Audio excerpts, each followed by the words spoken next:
am lansat Vacaju. Pentru că creasem aceste produse naturale și sănătoase, le consumam noi deja acasă.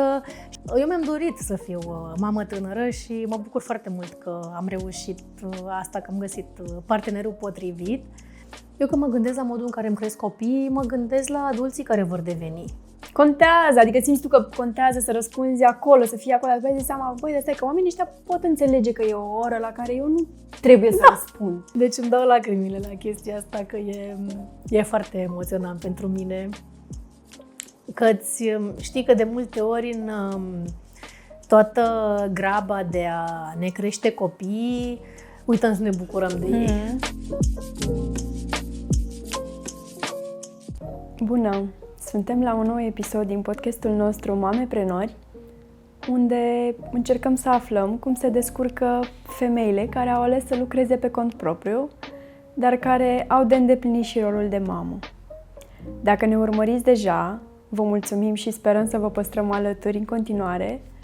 Dacă sunteți noi aici, vă spunem că noi suntem Jujuc, o platformă cu jucării de închiriat pentru copiii cu vârstele cuprinse între 6 luni și 2 ani și jumătate.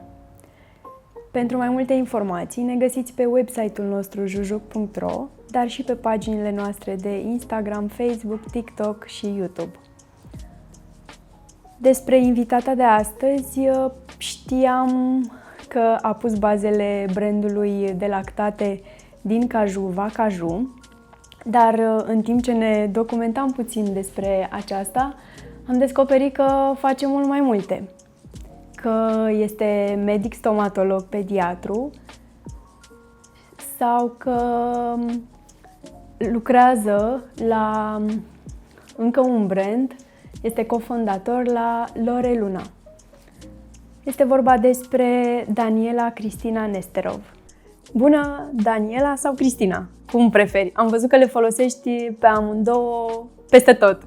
Și vreau să te întreb care-i preferatul tău? Cum preferi să ți se spună? Așa e, le folosesc pe amândouă și poți să îmi spui oricum îți place ție. Multă lume spune direct Vacaju, deci e ok. Okay. Deci mai există și o a treia variantă. Exact, da. Sau mami. Da, o să zic Daniela, că mi-a apărut primul acolo. Îți mulțumim că ai acceptat invitația noastră și că ți-ai făcut timp să fii astăzi alături de noi. Mulțumesc mult de invitație, e plăcerea mea. Și ne bucurăm tare că te-am descoperit. Cum a fost parcursul tău profesional? Și aici nu aș vrea să te gândești ca la un răspuns scurt, ci poți să începi chiar din facultate, cum ai început totul. Și cum ai ajuns în punctul în care ești acum. Pentru că faci foarte multe din ce am descoperit și m-am documentat și chiar vrem să aflăm. Așa este. De profesie sunt medic stomatolog și acolo a început totul, la pasiunea mea pentru sănătatea oamenilor. Tot timpul am fost pasionată de sănătatea oamenilor în general, de sănătate, dar și prin natură, să fim cât mai aproape de natură. Și odată ce am devenit mamă, am căutat și mai mult variante sănătoase și alternative la medicamentele clasice pentru tratamentul copiilor. Am descoperit și homeopatia și gemoterapia. Și odată cu nașterea primului nostru copil, băiețelul nostru, am început și o schimbare de stil de viață, pentru că a fost diagnosticat cu alergii alimentare severe la foarte multe alimente.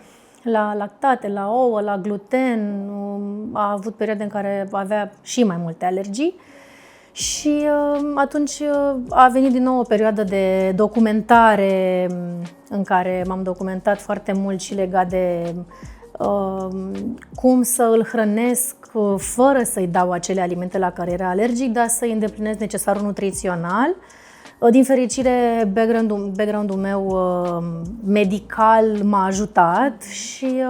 Mai ales în a-ți găsi informația, că știi exact unde să te duci, pentru că și asta e greu, că sunt tot felul, adică avem un amalgam de informații. Mai ales când ești deja stresată, că ești prima dată mamă, oricum totul e nou și vine în general cu foarte mult stres, că ne dorim cel mai bun pentru copilul nostru. Și a fost așa, un colac peste pupăză, dar până la urmă a fost, cum îmi place mie să spun, a blessing in disguise, pentru că toți anii ăștia de research și de încercări de a găsi alternative sănătoase și gustoase m-au făcut să trec prin multe teste și iată că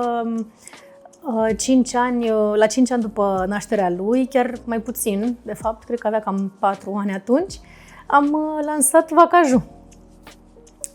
Pentru că creasem aceste produse naturale și sănătoase, le consumam noi deja acasă, știam provocarea prin care trec toate mamele de copii alergici și cât de greu găseai acum 9 ani variante vegane sănătoase în România.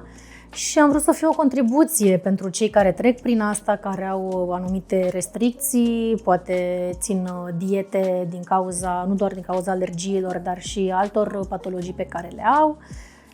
Sau, poate simplu prin prisma faptului că 2/3 din populație este intolerantă la lactoză. Da. Deci oricum nu prea avem posibilitatea de a digera lactoza, așa că am decis să lansez Vacaju acum 4 ani și în 2020 a fost asta, chiar în anul cu pandemia. Da. Și anul trecut, în 2023, am lansat Loreluna ca și completare la Vacaju, împreună cu partenera mea, Loredana Vlad, care este și ea mămică de copii alergici. Și la Loreluna ne concentrăm mai mult pe partea de dulciuri vegane, fără zahăr, care să fie mai mult așa pentru suflet, mai mult de răsfăț. La Vacaju facem mai mult partea de băuturi, alternative vegetale pe partea de lapte de caju, cajurtul, care e iaurt, baza și după aia răsfățul. Și să fie și sănătos pentru dinți, evident. Da, exact. Uite cum s-au combinat toate. Da. Spune lumea, cum te ești stomatolog și faci dulciuri fără zahăr? Deci așa. Tocmai. Ai exclus dușmanul numărul 1 al dinților, nu? Mai ales pentru copii. Că exact pentru copii. Stomatolog pediatru. Da. Ca asta profesez acum, ca stomatolog pediatru. M-am întors după ani de mămicie și ani de antreprenoriat și după ce s-a născut al doilea copil al nostru, fetița noastră, m-am întors și la prima dragoste, la stomatologie, tocmai pentru că îmi place foarte mult contribuția pe care o ofer în a schimba noua generație de copii, știind prin ce traume am trecut noi ca adulți la stomatolog și văzând adulții de acum cu câtă teamă vin la stomatolog tocmai din cauza traumelor din copilărie. Și dacă auzi poveștile, sunt îngrozitoare de cum au fost ținuți cu forța, cum i-a durut și nu a ținut nimeni cont de asta. Și lucrul ăsta m-a făcut să vreau să ajut generația de copii de acum, mai ales de când am devenit și mamă, să ajut să crească în adulți care vin cu plăcere la stomatolog, să nu mai fugă de asta, să înțeleagă importanța prevenției, să devină ceva regulat, nu să mergem doar când ne doare, să fie o rutină și să fie, până la urmă, da, într-adevăr, uneori la stomatolog mai și deranjează, dar atunci când plecăm cu moto-ul ăsta pe care, din fericire, părinții mei au reușit să ni-l implementeze încă din copilărie și, într-adevăr, să mergem regulat, atunci când reușești să faci asta de mic, devine plăcut și în viața de adult. Chiar îmi amintesc că mergeam cu sora mea și cu verișoara noastră la stomatolog și făceam spectacol. Deci râdeau pe sub mască, erau pe jos de râs, că încercau să lucreze. Una dintre noi era acolo pe scaun, stătea la igienizare și celelalte făceau spectacol. Eu dansam, cântam, vara mea la fel, sora mea la fel. Și era o distracție acolo, era cum nu vezi în mod normal la stomatolog. Da, știi că te gândești că mergi și stai acolo, te ții de scaun până îți vine rândul, știi? Da. Și la noi era fix opusul. Așa că mă bucur că am trecut prin experiența asta și am crescut așa și sper să reușesc să schimb următoarea generație de copii care vine și să crească adulți care vin fericiți și zâmbind la stomatolog. Da, așa e. Noi chiar cred că am ajuns și mult mai târziu la stomatolog, adică că venim într-o generație mai chinuită un pic. Adică nu poți să zici că, cel puțin în cazul meu, am ajuns la stomatolog pentru că nu-mi cădeau dinții de lapte și îmi creșteau ceilalți. Adică aveam la un moment dat, puteam să am 2 danturi, că nu-mi cădeau. Da, și eu așa am ajuns la... Am avut așa niște mici dinți de rechin aici în față, Da. au ieșit în spatele celorlalți, ceea ce este perfect normal și se întâmplă Și apoi mai ce des. aparat? Îmi zicea mama, împinge cu limba, se ducă dintele în față. Perfect! Da, și că altfel cred că aș fi ajuns chiar mult mai târziu. Bine, și în mediul rural e altă poveste, probabil în mediul urban se întâmplau altfel lucrurile sau nu știu. Dar Nu. Probabil că copiii ajungeau mai mult la stomatologul școlii. Și, wow, există? Da, exista. În anii 90, când am făcut eu școala generală, aveam un stomatolog al școlii unde veneau copii dacă îi durea sau mai venea chiar stomatologul să ne controleze dinții uneori în clasă. Da. Cum ne controlau și de păduchi. Da, asta mi-am amintesc, dar era asistentă sau care venea să ne controleze unghii, păr. Exact. Da. Și sunt mulți care, din păcate, au traume și cu stomatologul școlii. Eu n-am, din fericire, dar... Cum ai simțit trecerea de la tine, cum erai înainte de a deveni mamă, și la tine acum când ai 2 copii, lucrezi la 2 business-uri și mai ești și stomatolog? Cum ți se pare? Adică ce ți se pare cel mai greu din tot ce faci acum? Într-adevăr s-au adunat. A fost o călătorie în ultimii 9 ani de când am devenit mamă și m-am îndepărtat un pic de mine. Eram și destul de tânără când am născut primul copil, aveam 25 de ani. Da, când devin mamele în zilele noastre, chiar era de vreme, se întâmpla de vreme. Eu mi-am dorit să fiu mamă tânără și mă bucur foarte mult că am reușit asta, că am găsit partenerul potrivit. Și ne bucurăm foarte mult de copiii noștri, dar într-adevăr a venit cu o călătorie în sine și prin prisma greutăților cu care a venit, cu alergiile. Da. Dar oricum nimeni nu ar fi putut să mă pregătească pentru ce a urmat.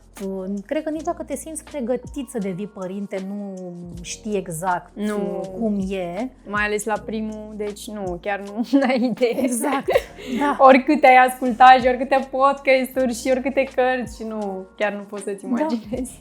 Da, nici eu n-am putut și nici n-am avut în jur persoane care să mai aibă copii înaintea mea, să văd cum e. Erai prima gen. Exact. Din grup. Da. Și a venit într-un mod foarte greu, dar și foarte frumos, pentru că am crescut odată cu el. M-a ajutat foarte mult să cresc în adultul care sunt astăzi și, nu știu, poate e așa cheesy, dar într-adevăr n-a schimbat nimic, pe oricât de greu a fost. Într-adevăr, partea cu alergiile a fost extraordinar de stresantă și mai ales că îi puneau viața în pericol, adică nu era că hai că dacă atinge ceva poate iese un pic de urticarie, chiar se umfla. Îi se umfla capul, începea să respire greu, se umflă limba și dacă ajunge la șoc anafilactic complet, se umflă așa de tare limba încât îi blochează gâtul și nu mai poate respira. Asta este riscul șocului anafilactic și știind riscurile prin care trece, am fost foarte atentă să nu avem în casă nimic care să le tenteze sau să ia din greșeală, să nu fim atenți. Și toate lucrurile astea au venit cu un stres în plus, așa că pentru o perioadă lungă de timp am cam uitat de mine. Nu m-am mai pus pe lista priorităților, adică nici măcar nu eram pe listă deloc. Prioritatea a fost copilul și acum, după aia au venit așa, iar a fost Patrick, după aia s-a născut Aria. Și Aria după aia... este alergică și ea? Sau... Aria are și ea niște mici sensibilități, dar știind deja despre ce e vorba, n-a fost la fel de stresant. Da. Oricum produsele, adică dacă spui că aveai grijă ca în casă să nu existe anumite lucruri, probabil a venit mult mai natural la cel da, nici pentru ea, adică era culmea să îi fac ei omletă dimineața și lui nu preferam să le dau amândurul același lucru și ea mânca sănătos și era ok. Au fost, cu ea am avut chiar sarcină vegană, a crescut vegan primii ani, a fost foarte natural. Și într-adevăr am cam uitat de mine. După aia au venit toate așa, tăvălug. Au fost copii, după aia am decis când avea Aria 1 an și ceva, am decis să ieșim pe piață cu produsele Vacaju. Atunci în pandemie a început procesul de lucru la brand și la mica noastră fabrică. După aia am intrat full-on pe partea de antreprenoriat și cu 2 copii mici, Aria nici 2 ani nu avea când am lansat. A venit cu foarte multă muncă și multe nopți nedormite toată perioada din anii ăia. Și practic când avea deja 3 ani de Vacaju, am început să mă întorc la mine.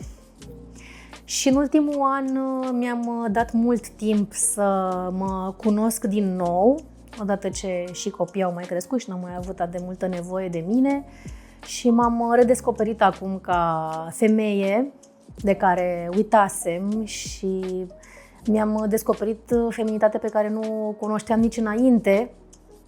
Practic am continuat procesul pe care îl oprisem la 25 de ani, așa, în maturizarea mea ca femeie.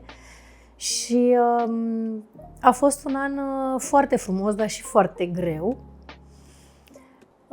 Mi-am dat voie să fiu și vulnerabilă și sinceră cu mine, să dau mai mult timp mie și m-a ajutat mult pentru că trecusem prin perioade de depresie, perioade de anxietate destul de mari, mai ales în antreprenoriat, neavând experiență, a fost foarte greu.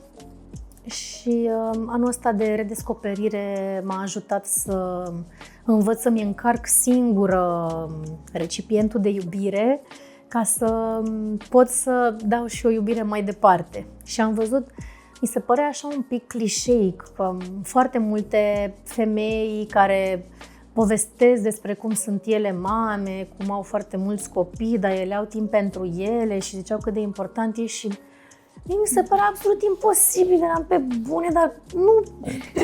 Cum poți să le faci pe toate? Și... Da, dar nu, mi se părea așa... Adică eu mă simțeam chiar prost. Cum adică să las copiii să se uită la desene ca eu să fac ceva pentru mine sau, nu știu, să-i las cu altcineva când eu știam cât de important e pentru ei să fie cu mama lor. Eu eram acolo cu ei să fie cu mama lor, dar ajunseseră să fie cu o mamă obosită, frustrată, care nu mai avea răbdare din cauza faptului că nu învățasem să-mi umplu rezervorul. Și ce m-a ajutat foarte mult a fost acupunctura în procesul ăsta. Ani de terapie avusesem, am făcut multe tipuri de terapii și am încercat tot ce am găsit. Am făcut terapie clasică, analiză tranzacțională, după aia am făcut Theta Healing, Access Consciousness, toate m-au ajutat, da, știi? într-un anume punct, da. Fiecare a contribuit, nu pot să zic că e una mai bună sau mai rea, contribuie la evoluție într-un mod foarte interesant și la un moment dat simțeam că ajungeam la un platou și mai încercam altceva. Asta cred că vine cu natura noastră a femeilor de care vorbeam, că suntem schimbătoare și căutăm să ne îmbunătățim. Și după aia am descoperit și metoda Silva și m-a ajutat foarte mult. Este o metodă de auto-hipnoză și te conectezi la subconștientul tău și reușești să și manifesti din starea de alfa, în care în mod normal ești când dormi. Da. Dar reușești să ajungi la ea conștient. Wow, și faci și afirmații pozitive pentru sănătatea mentală sau a corpului. Deci a contribuit și asta foarte mult și mi-a plăcut foarte mult metoda Silva. Și după aia am făcut acupunctură și coaching. Și mi-a plăcut foarte mult și coaching-ul, că e foarte bazat pe acțiune. Și mai Feng concret, Shui-ul, așa, mai... Da. Și am făcut și Feng Shui și n-am crezut că poate să schimbe ceva faptul că, nu știu, pun 20 de kilograme de metal undeva în colțul camerei. Dar cumva se schimbă într-adevăr energia și dinamica în casă, într-un mod foarte subtil, că nu-l percepi. Nu știu, că aveam impresia că Feng Shui e ceva așa să arate bine, să fie frumos, dar de fapt, bine, cu siguranță și faptul că am lucrat la mine atât de mult a contribuit la... Să fii mai deschisă, da, trecând prin atât de multe forme de terapie. Da. Era clar că mă învârteam în cerc, că tot aveam reușite din punct de vedere profesional, dar eu cu mine nu eram bine. Tot aveam anxietate, tot aveam insomnii, mă trezeam noaptea și nu puteam să dorm, eram agitată, aveam un tumult în interiorul meu care nu se liniștea orice aș fi făcut. Mai era o poveste cu faptul că nu poți să-ți vezi reflexia în apa tulbure sau ceva de genul ăsta și așa era tot timpul la mine, era tot timpul... Asta e comparația, da, foarte sugestivă. Exact. Și acum, după toți anii ăștia, pentru prima dată simt că s-a liniștit apa. Că te și vezi. liniște în interiorul meu și chiar mi-au crescut, evident, și răbdarea pe care o am cu copiii și productivitatea, claritatea mentală.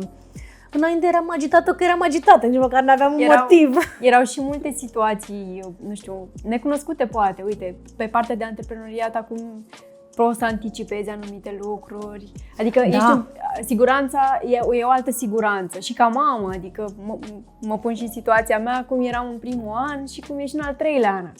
Când intuiești, îți cunoști copilul, deja are o personalitate și e clar că te ajută asta. Da, experiența cu siguranță își spune cuvântul. Nu te contrazic, contează foarte mult și experiența.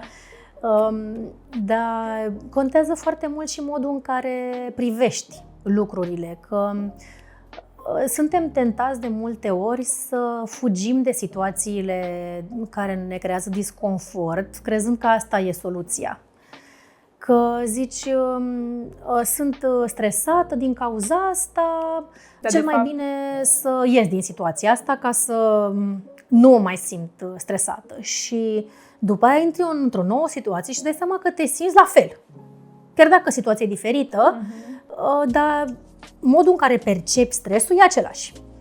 Și mi-am dat seama că, de fapt, asta a fost o revelație a mea, că, de fapt, contează foarte mult modul în care percepi lucrurile. Și că atâta timp cât nu lucrezi la modul în care percepi stresul respectiv, oricât de multă experiență ai avea, la un moment dat, tot e momentul ăla în care dai seama că te învârți în cerc și e un pattern și ăla e momentul în care schimbi pattern-ul. Și zici, stai puțin, dar eu pot să fac lucrurile diferit, că de asta am ajuns să fac și coaching și metafizică chineză și acupunctură și Feng Shui, pentru că mi se părea că tot făceam lucrurile, încercam să le fac diferit, dar ajungeam în același loc în care nu mă simțeam bine și am zis, e clar că trebuie să fac ceva ce eu nu înțeleg. Eu Feng Shui nu înțeleg, metafizica chineză nu înțeleg, să mă pun cu spatele la sud-est, să mă gândesc la tigru alb. What? Nu înțeleg nimic, dar e ok, fac să văd ce se întâmplă. Și faci o dată, faci de 2 ori, faci de 3 ori și după aia când vezi că totuși se întâmplă ceva, zici, uite, chiar e ceva cu chestia asta, știi? Da. Chiar dacă încă nu înțeleg nimic, dar am făcut ce mi s-a spus. Da, e importantă deschiderea asta, de a încerca, adică, clar, dorința de a afla mai multe și despre tine, că suntem oricum, acționăm în unele situații în care dacă ai stea să le analizezi, nu ai înțelege exact de ce ai făcut aia. Da. Da, dacă nu te duci mai profund, dacă nu încerci să descoperi. sunt tot felul de terapii, într-adevăr, care ajută. Mai ales în perioada asta, când totul se întâmplă mie asta, mi se pare cel mai se întâmplă foarte repede totul, așa, e. Exact. Deci, rapiditatea cu care se întâmplă lucrurile, cred că dăunează ne provoacă cel mai mare stres. Acum. Exact. Da, chiar vorbeam și cu partenera mea de la Loreluna, cu Loredana, vorbeam despre asta, pentru că la Loreluna am trecut prin atât de multe lucruri într-un timp atât de scurt, că iată, se face un an de când am lansat și Loreluna și lucrurile au trecut, s-au simțit așa exact, foarte, foarte rapide. Modul în care am evoluat, cu siguranță a ajutat și experiența pe care o aveam amândouă și ne-am completat reciproc. A venit cu mult know-how și într-adevăr a propulsat și modul în care am funcționat. Dar și, într-adevăr e accelerarea asta, nu știu unde se grăbește universul, dar se grăbește, ne duce undeva, asta e clar. Da. Trebuie să ne găsească pe noi bine.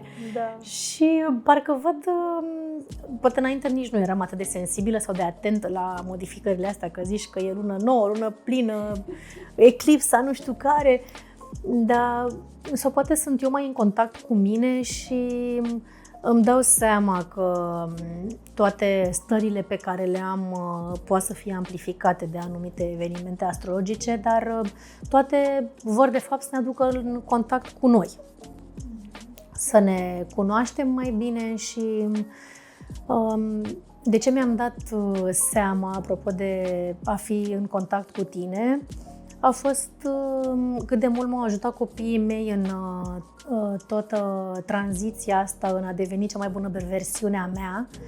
Ăsta este scopul meu. Cam asta fac copiii cu noi, parcă ne împing așa să ajungem să ne depășim limitele în care eram înainte. Și știu să apese fix butoanele alea. Da. E incredibil cum le găsesc fix pe alea. Da.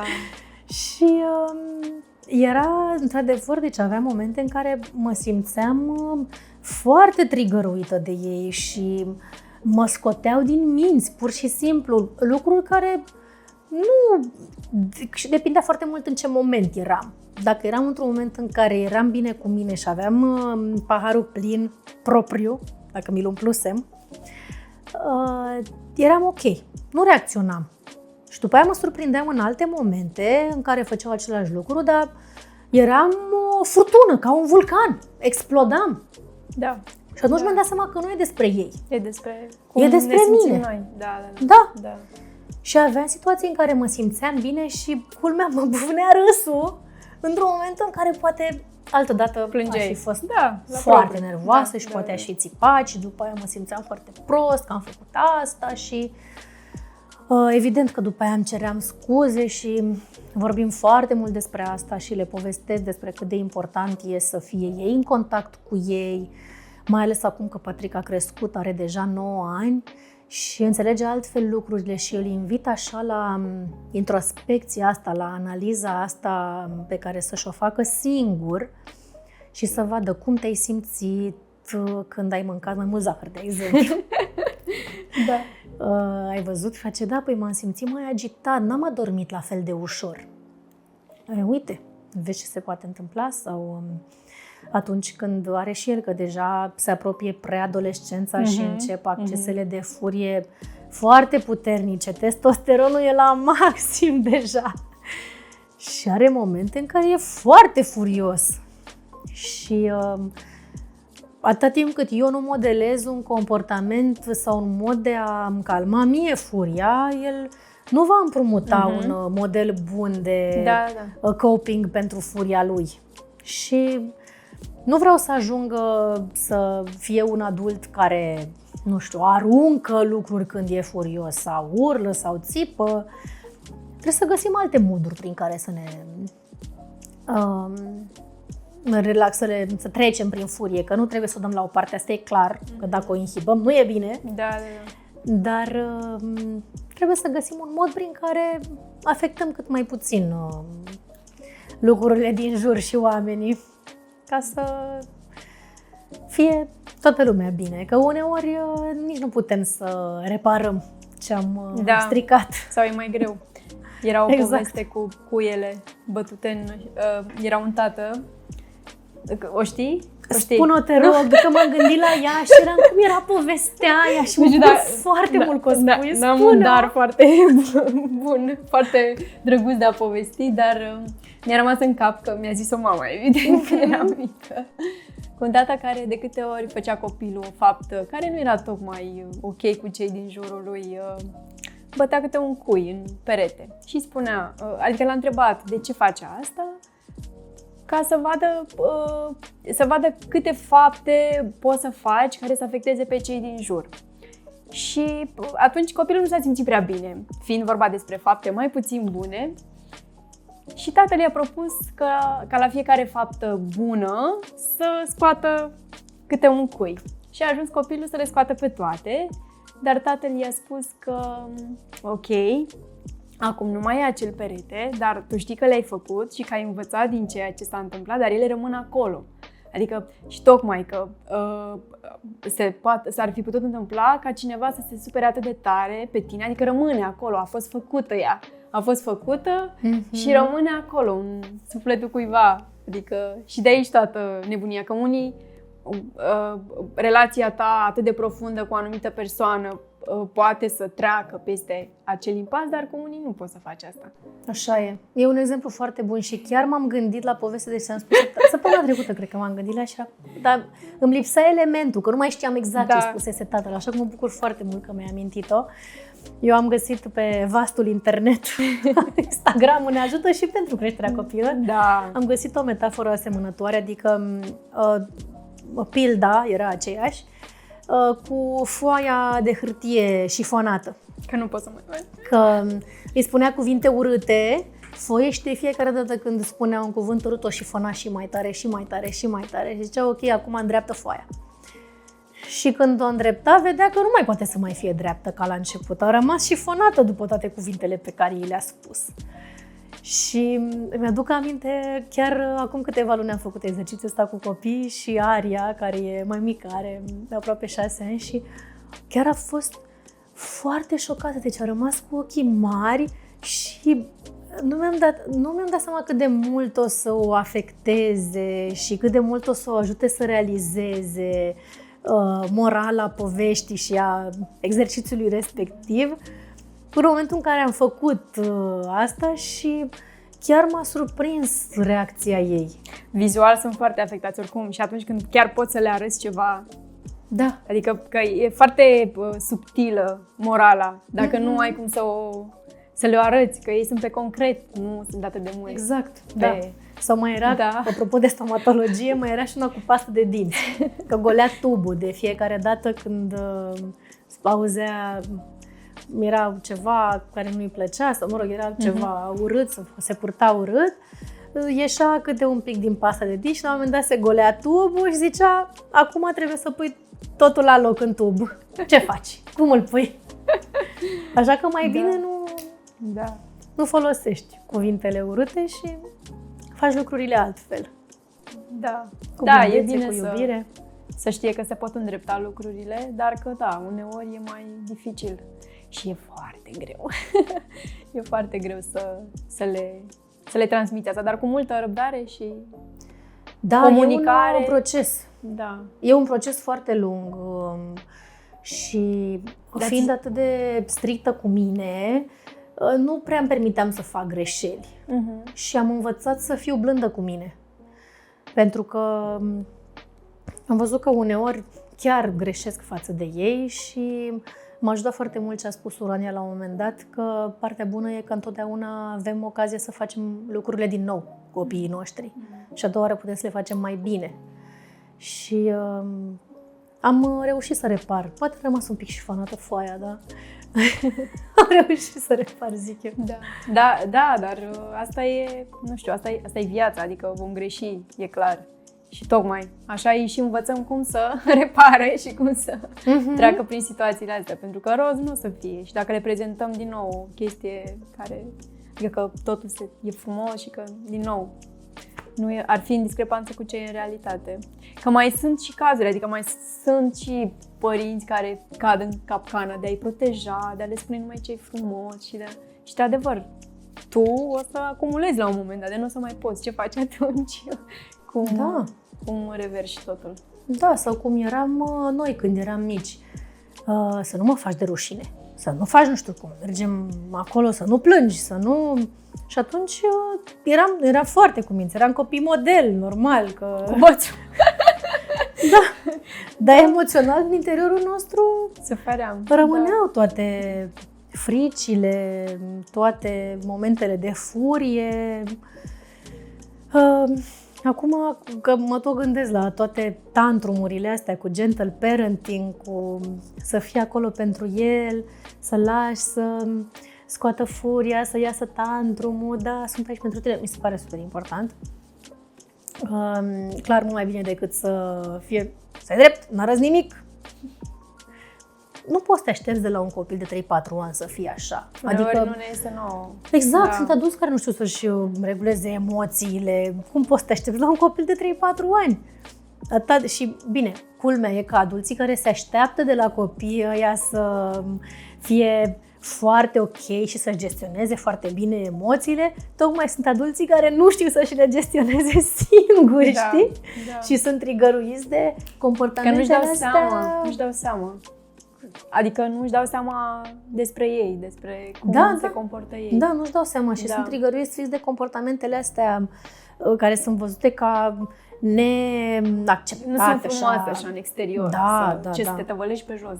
Deranjăm, facem gălăgie. Noi mai avem situații că am avut și noi, evident, în parc, niște mai oprea câte o bunicuță, dar ce ai, mamă? Adică el era acolo în apogeul lui de nervi. Nu-i frumos.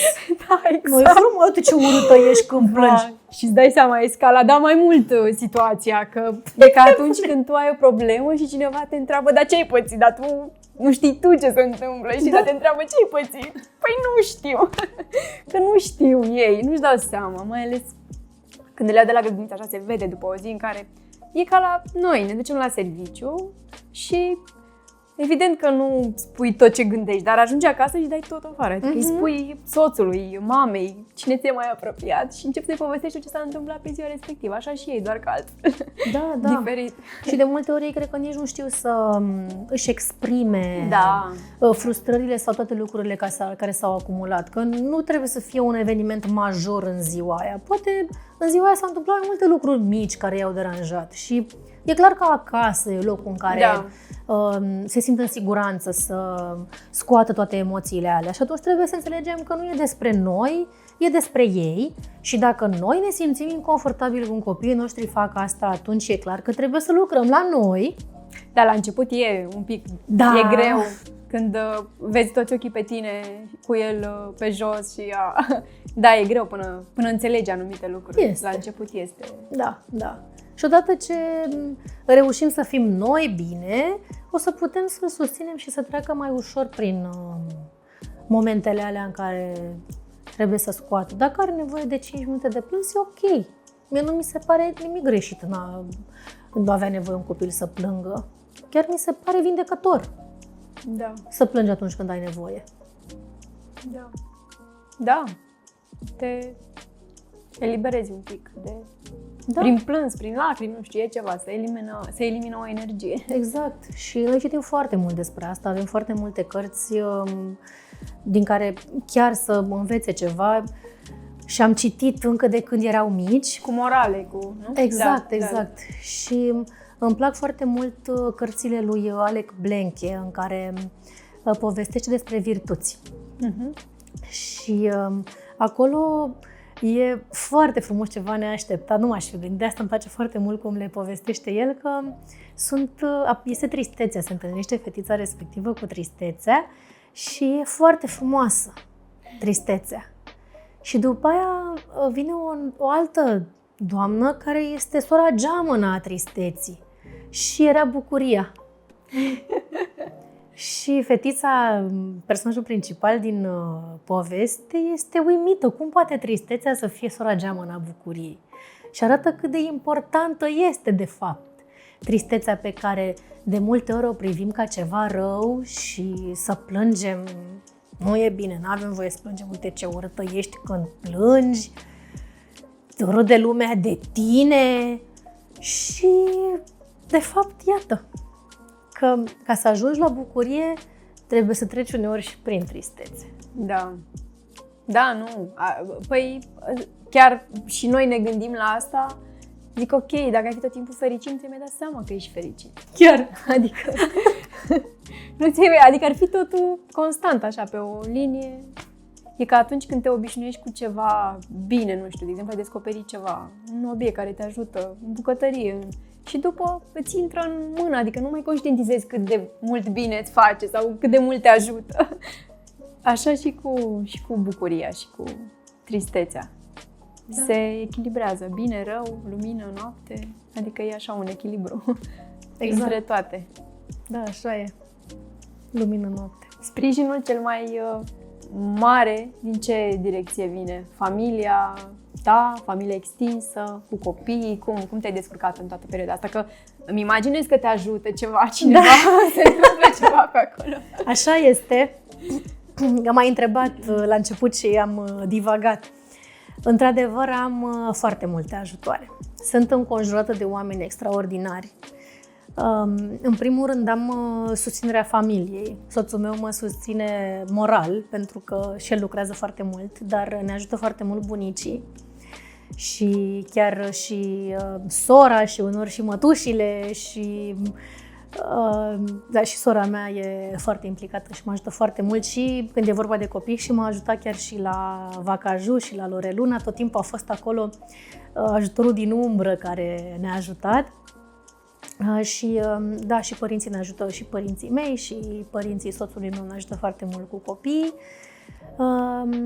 Și legat de restul, legat de partea de Vacaju, acolo am o echipă minunată și toate femeile care mă ajută la laborator sunt extraordinare și le sunt extraordinar de recunoscătoare că le-ai găsit. Le-am găsit și că ele sunt atât de implicate și atât de pasionate de ce fac și atât de atente încât eu sunt liniștită că eu știu că ele știu ce au de făcut întotdeauna și eu, iată, pot să fiu aici cu tine, să povestim despre lucrurile minunate pe care le facem, dar într-adevăr întotdeauna este o mare echipă în spate.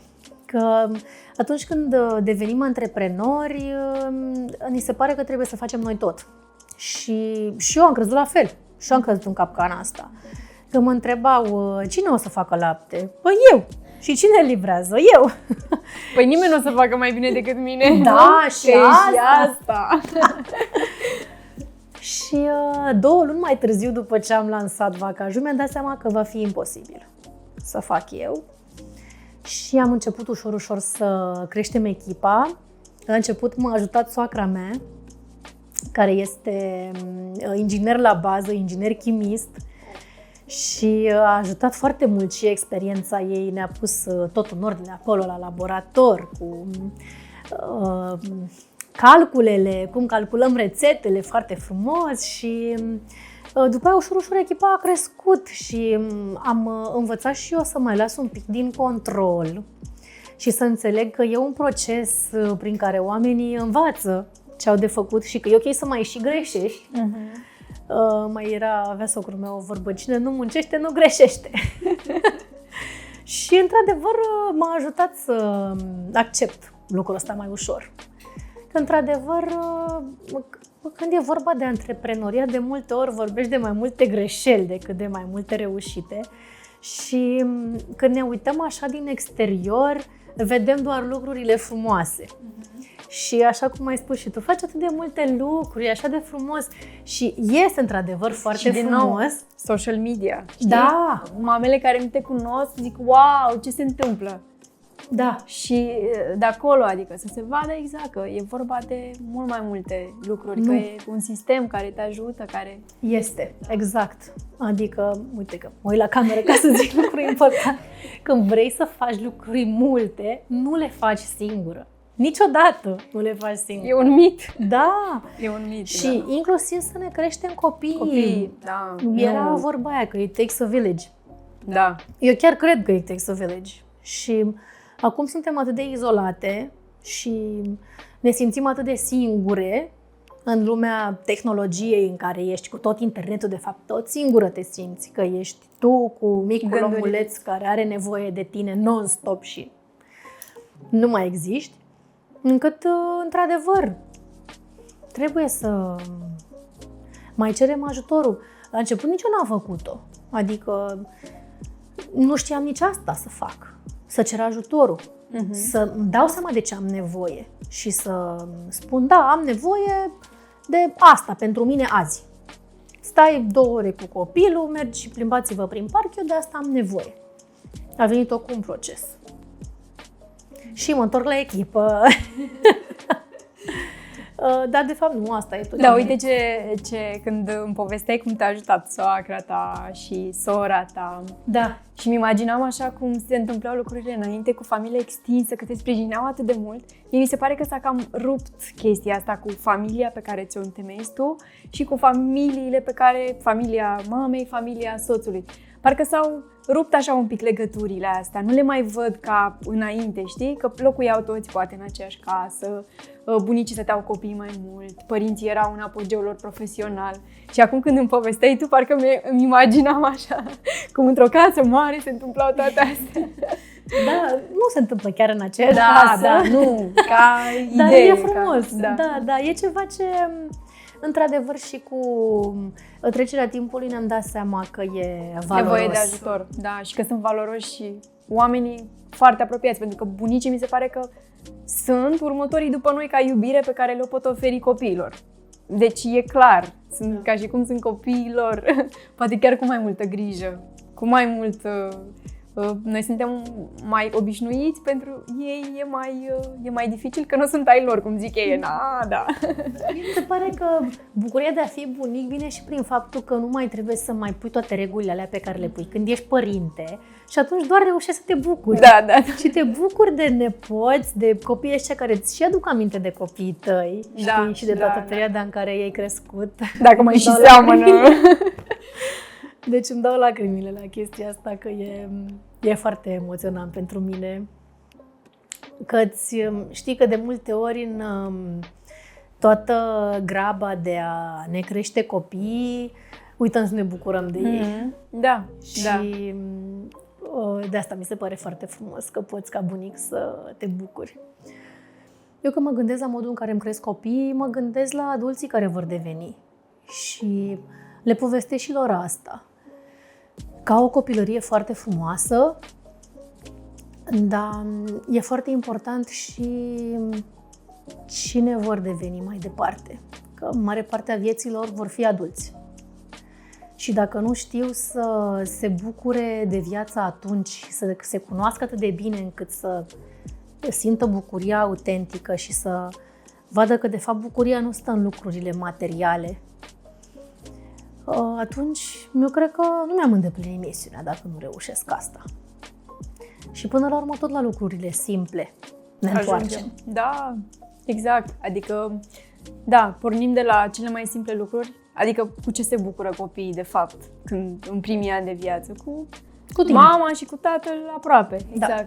Apoi tumultul tinereții, adolescența, când vrei să ieși în evidență, să îți dorești lucruri, obiecte și apoi din nou să-ți dai seama, cum îmi povesteai mai devreme, că s-a mutat partenera ta din București pentru că vrea liniște, nu știu, bănuiam că asta își dorea, probabil exact. O așezare pe care, adică la care ajungi, de acolo ai pornit și acolo ajungi.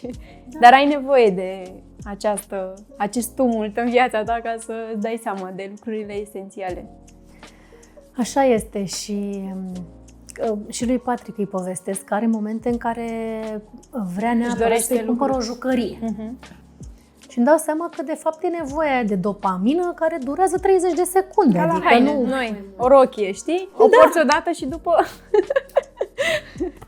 Și chiar îl invit la introspecție în momentele alea, știi? Și nici măcar nu contează cât de mare sau cât de mică e mașina. Adică poate să fie și o mașinuță de 10 lei și o mașinuță de 300 de lei, pentru că pe el la fel de mult îl entuziasmează și la fel de repede își pierde interesul față de lucrul ăla. Și a văzut și el cu timpul cât de multe jucării nu l-au mai interesat și și-a dat seama că de fapt a fost așa, o chestie de moment. Și asta apreciez foarte mult la conceptul pe care l-ați creat, pentru că nu doar că nu sunt toxice și pline de plastic jucăriile pe care le alegeți, dar sunt și jucării care te invită să te joci împreună cu copilul și atunci îți dă timp de conectare împreună și sunt și educative, lucruri pe care, într-adevăr, și eu îl caut foarte mult în cărțile și în jucăriile pe care le folosesc cu copiii mei. Și faptul că învață să se și detașeze, că nu mai e... Poate că e așa, evident că e un entuziasm când descoperi o jucărie nouă, că n-are cum să nu fie. Dar e ok să ți se și termine timpul și să o dăm înapoi, că întotdeauna vine alta și învățăm și lucrul ăsta, știi? Era o poză cu o fetiță care trebuia să renunțe la ursulețul ei și era foarte greu pentru că îl iubea foarte mult, dar de fapt tăticul ei avea în spate un urs și mai mare pregătit, știi? Așa cum și Dumnezeu are lucrurile pregătite pentru noi, mult mai mari decât ne putem aștepta, oricât de greu ar fi nouă să facem o schimbare, să renunțăm la ceva în momentul ăla. Da, ideea din spate, de fapt, e foarte profundă dacă stai să o analizezi, pentru că, da,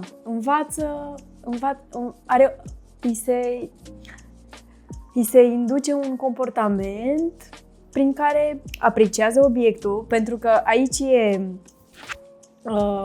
un chițibuș, așa să-i spun. Apreciază obiectul, că trebuie să-l aprecieze, că îl înveți, trebuie să avem grijă de ele, că nu poți să le trântești adică ai grijă de ele și le oferi al cuiva și îți vin altele, exact. Totdeauna nouă ne-a venit ideea, de fapt, de la copilul nostru, evident, cum ne inspiră ei așa în tot ce facem. Prin asta, mi-i cumpăram jucării, evident, care îmi plăceau mie, dar lui nu-i plăceau, sau în fine, se uita un pic, sau eram așa, zic, wow, cum, această jucărie este superb! Da. Și când îl vedeam că era foarte atras de jucăriile altora și de atunci am zis, uite o chestie pe care putem să o facem. Și ne place și foarte mult să fie totul aerisit, casa aerisită, și când mai vedeam și la prieteni, cum li se umpleau camerele cu jucării și și zic, nu vrem să ajungem în stadiul ăla. Da, felicitări că ați reușit. Asta n-am reușit chiar așa. Am căzut și în capcana plasticului. Da, dar plasticul nu e rău, doar dacă nu exagerezi, adică nu e rău la modul că deja există foarte mult plastic, deja creat, pe care îl poți converti în diverse obiecte, inclusiv jucării. Da, și cu siguranță nici noi nu le distrugem, le donăm și noi mai departe, se bucură copii de ele. Exact. Eu oricum am fost fan lemn, că cu siguranță și când vorbim despre sănătate, știi? Da. Am fost oricum, aveam așa o tentativă și un interes pe partea asta de non-toxic și când am rămas însărcinată și după ce s-a născut Patrick, mă gândeam, păi și eu ce fac? Dau cu detergent din ăla toxic pe jos, plin de chimicale și el merge de-a bușilea pe jos și oricum și la parfum am renunțat, că știam că cel mai bine e să simtă parfumul meu. Cel puțin cât am alăptat, deci n-am mai și îl purtam, eram cu el la piept și știam că cel mai bine e să simtă mirosul meu. Și pe măsură ce creștea și a început și nu mai vorbim despre detergentul de rufe, tipul de țesături pe care le foloseam, am descoperit și lâna și muselina și inul, materialele naturale și bumbacul, evident că se folosește de asta. Știi că și aici e o discuție, cum e bumbacul ăla? Organic. Dar am încercat să fiu cât mai atentă la ce folosim și detergentul de vase, că te gândești că detergentul ăla de vase rămâne pe farfurie și mănânci din el și atunci am început să schimb ușor și să caut variante cât mai naturale. Am devenit așa, poate un pic prea riguroasă, dar nici nu pot să ignor lucrurile astea, mai ales dacă le cunosc. Da, exact. Mi se pare că e ca și cum ești până așa niște ochelari de cal și zic, cumpăr cei la magazin, că e ok. Nu e. Da, nu poți. Mai ales când e vorba de ei. Adică tu ai grijă de ei. Ești responsabilă de ce li se va întâmpla, ce li se întâmplă. Da, exact. Și când mai ai și informația, cel mai frumos din tot ceea ce faci profesional, care e momentul acela de bucurie? Ce-ți provoacă cea mai mare bucurie din tot ce faci? Da, cea mai mare recompensă este validarea efortului.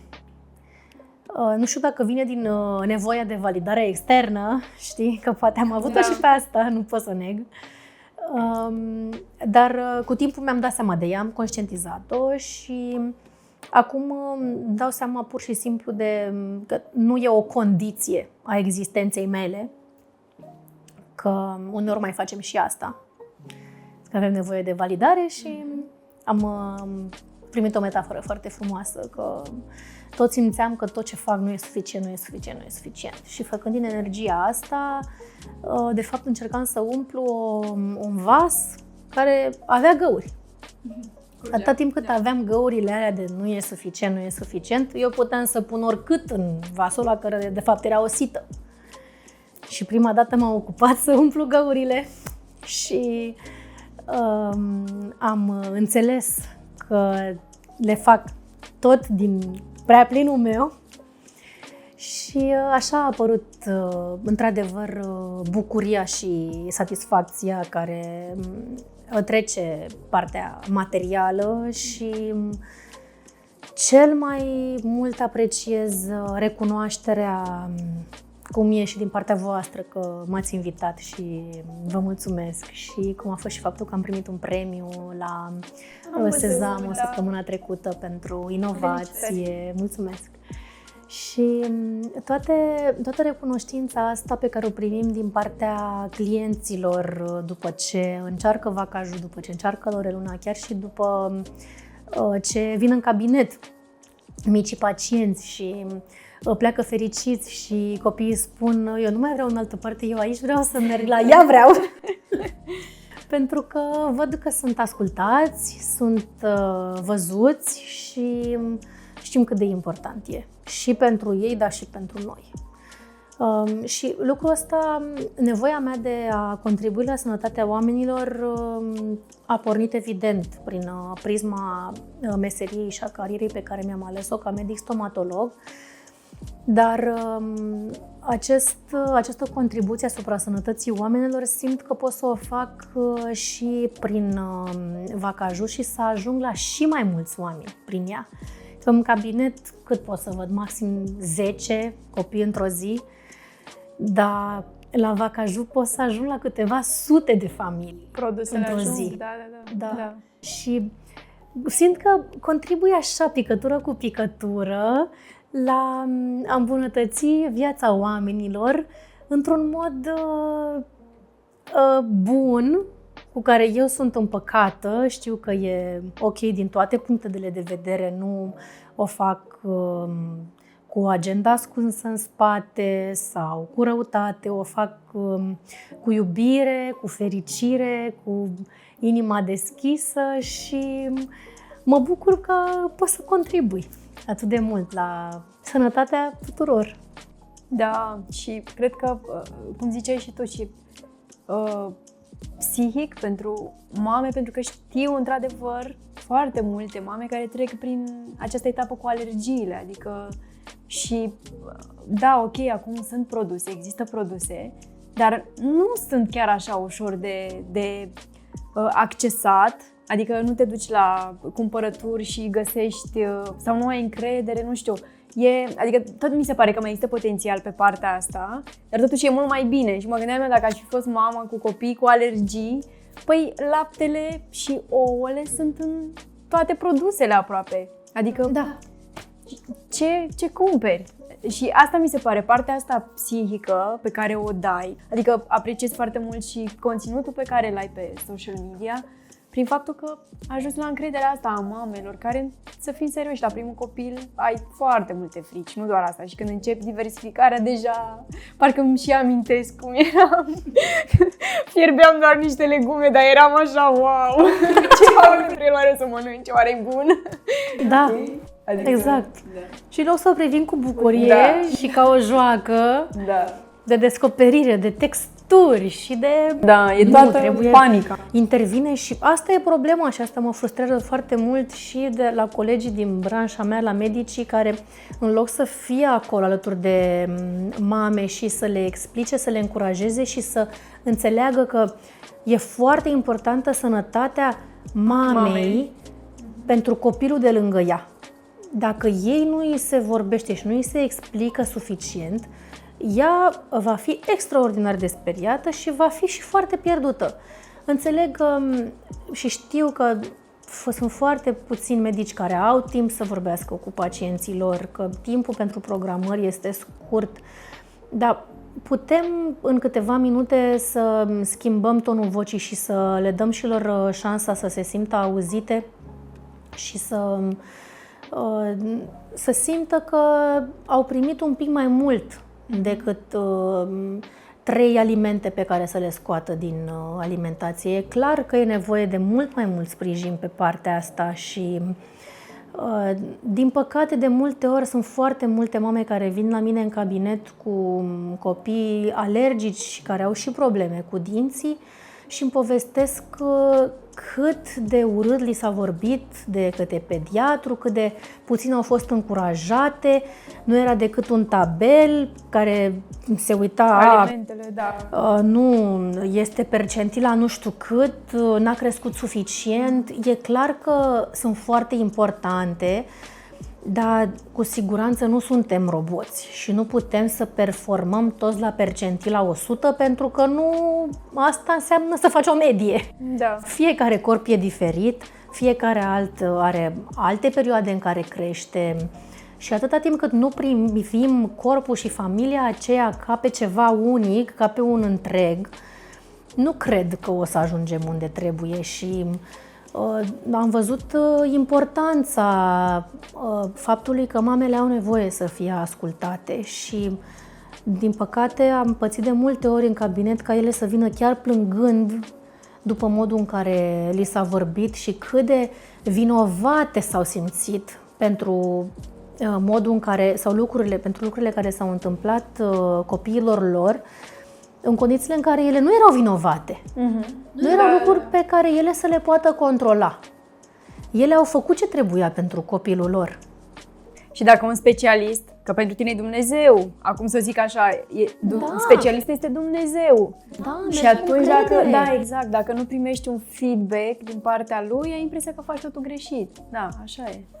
Asta e problema, că nu că primești feedback, dar primești feedback negativ. Sau și nu afli decât cât de incompetent ai fost până acum, înainte să-ți iasă în cale acest medic extraordinar. N-ai făcut nimic bine, aia nu-i bine, aia nu-i bine, aia nu-i bine.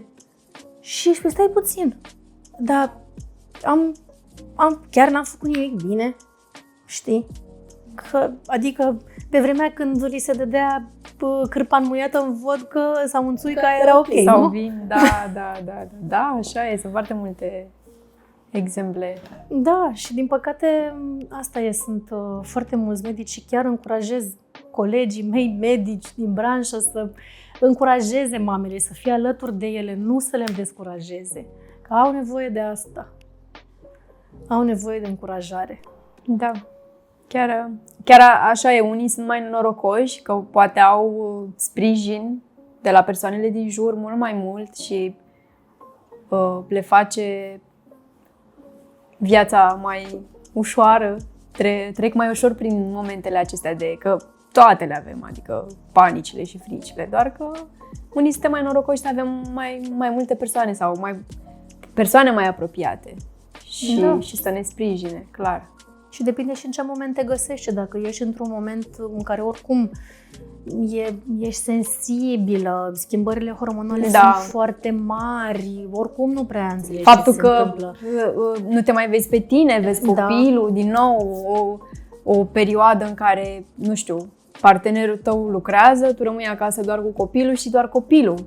Adică pe tine, cum ziceai și tu, deja nu te mai vedeai, nici nu erai pe listă. Adică chiar asta se întâmplă. Și nu știu, poate e și bine că avem cei 2 ani de la asta, dar poate nu e nici bine că avem cei 2. Că unele dintre mame așteaptă să treacă cei 2 ani, altele nu. Pentru unele e mai bine, pentru altele nu. Da! O să dau un Stau aici lângă el și mi-e poftă. Uite ce frumos ai trecut prin cei 4 ani Exact. pe care îi oferă statul. Că da, e un moment de care putem să profităm, dar nu toate avem sprijinul, nu toate avem oamenii care să ne... Că e și de cum te motivează, că a apărut vaca Juda, cred că soțul tău a fost acolo și tu cu idei, adică prin faptul că ai trecut tu prin asta și el te-a încurajat să faci asta, să continui să... Adică Da. Contează mult Da. sprijinul. Eu cred că totuși, că există, că nu știu dacă e bine sau nu e bine, eu cred că e bine totuși și cred că e un avantaj extraordinar de mare. Că Da, avem, clar, pentru copii, că...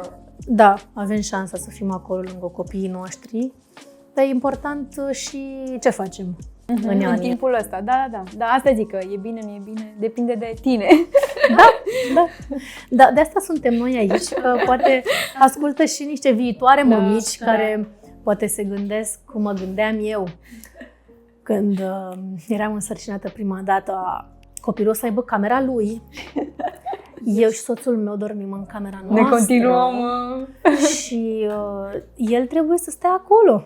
Da. Și după aia am început să citesc, am citit foarte mult când eram gravidă cu Patrick și am început să citesc despre nevoile copilului, despre cât de important e pentru el ca să aibă un sentiment de siguranță, să-și simtă părinții aproape. Și atunci am înțeles că, de fapt, ce voiam eu era imposibil dacă voiam să cresc un copil sănătos emoțional. Și am zis, ok, dacă de asta are nevoie acum, pot să-i ofer asta. Chiar dacă înseamnă că, da, poate o să doarmă cu noi câțiva ani, dar e o bucurie. Și părea la un moment dat că nu se mai termină. Că tot nu o să vină momentul în care vor dormi singuri vreodată, știi? Când o să ajungă să-ți zică că nu mai vrea să doarmă cu tine, atunci cred că o să fie o chestie. Da, nu, la noi nu s-a întâmplat chiar așa. Am reușit să-i mutăm în camera lor, dar a venit foarte natural și fără presiune. Am înțeles, adică a fost așa. Da. Bine, au fost și amândoi, le-ați făcut aceeași cameră? Stau în aceeași cameră? Da, cred că e distractiv. Nu prea. Nu? Nu. Între ei e diferența mică de vârstă, sunt 3 ani și mă așteptam să nu fie ca la sora mea și cu mine. E mult mai mică, sora ta? Ea este cu 5 ani mai mică și, într-adevăr, am fost în etape diferite. Sunt generații diferite, adică exact. oricum 5 ani, da. Da. Eu deja intram în preadolescență când ea avea 5 ani, ea încă se juca, eu după aia aveam 15 ani, ea avea 10, deci abia când a ajuns ea în adolescență am început să avem aceleași valori sau să ne apropiem mai mult. În rest ne cam deranjam una pe alta, mai mult ea pe mine. Te iubesc, Miru, dar știi că așa e. Imaginez la 20, ea la 15. Da, așa e. Da. Și am zis că, clar, ca să am niște copii care să nu se certe cum ne certam noi, că așa e când ai frați, trebuie să fie diferența mai mică de vârstă. Și am reușit să aibă diferență de vârstă de 3 ani și 3 luni, dar nu toți se ceartă. Cred că e chestie de frați, adică nu cred că contează diferența. Exact. Și oricum, da, poate acum se certă, dar când o să fie mai mare, oricum o să râdă de faptul că s-au certat și nu se compară cu nicio relație în viață, nu se compară cu relația fratelui sau a surorii pe care o ai și da, se cam deranjează unul pe altul, nu pot să zic că e o bucurie că stau în aceeași cameră pentru ei, că fiecare mai are nevoie așa de un loc al lui, de un moment poate singur deja. Cel mai mare probabil, nu? E mai ca început, dacă spui că preadolescență, e clar că să simtă nevoia de intimitate mai multe decât... Exact. Și mai ales cum e fratele mai mic, că tot timpul e acolo. Vreau să fac ce faci tu! Exact. Orice e mai atractiv la fratele mai mare. Da, și apare și conflictul ăsta că fiecare are nevoie de timp cu noi. Atenția părinților, Și dacă tot se bagă celălalt peste tine, tot îți fură atenția și până la urmă, cred că tot de noi depinde să știm că și să ne dăm seama de ce nevoi au și să ne rezervăm timpul ăla cu copiii. Timpul individual, cu fiecare copil în parte, Da, cred că asta e o variantă. Adică e mandatoriu să faci asta, ca o nevoie de timpul ăsta. Noi știm că avem asta de făcut, e un scop și lucrăm la asta. Cred, nu știu, noi avem doar unul acum, deci intuiesc că asta ar trebui, sau am citit și eu despre... Da, vin altfel lucrurile când sunt doi, dar e foarte frumos. E foarte frumos. Partea asta de viața de părinte e una dintre părțile mele preferate din viață. Adică cel mai frumos lucru pe care l-am creat în ultimii ani a fost familia noastră.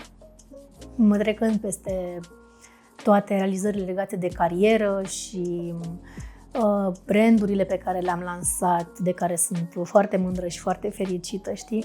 Știu că stâlpul meu e acolo. În familie, Da. Și nu ne-am dat seama de lucrul ăsta în momentul în care s-a născut Patrick și eram amândoi și ne uitam la el și ne-am dat seama că, avea câteva ore de viață, abia se născuse, era extraordinar de mic și amândoi ne uitam la el așa în tăcere, nu ne venea să credem și am dat seama că nimic nu se compară cu... nimic din ce am realizat până atunci nu se compară cu asta.